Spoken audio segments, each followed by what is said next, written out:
Alors qu'Emmanuel Macron s'apprête à prononcer ses vœux aux Français pour le Nouvel An, l'ambiance est loin d'être festive au sommet de l'État. Selon France Info, le président de la République travaille discrètement sur son allocution depuis le fort de Brégançon, mais en coulisses, les critiques pleuvent, même parmi ses proches. Dans son dernier message publié sur Twitter, la veille de Noël, Emmanuel Macron appelait à une pensée fraternelle pour tous les Français confrontés à des épreuves, notamment à Mayotte après le passage du cyclone. Pourtant, ce message de solidarité n'a pas suffi à apaiser les tensions qui entourent sa présidence. Le bilan d'Emmanuel Macron, marqué par des dissolutions parlementaires et une série de remaniements ministériels, continue de diviser, y compris donc dans son propre camp.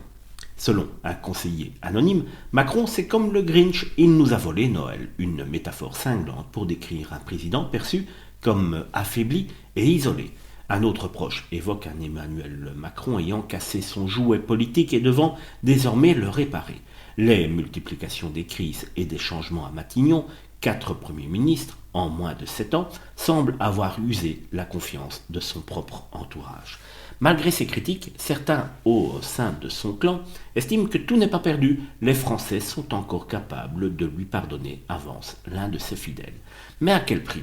Entre une image écornée et des défis politiques colossaux, Emmanuel Macron devra prouver qu'il peut encore rassembler un pays profondément divisé.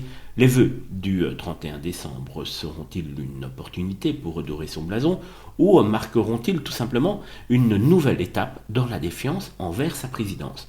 Une chose est certaine, même au sein de son propre camp, les critiques sont de plus en plus dures à ignorer.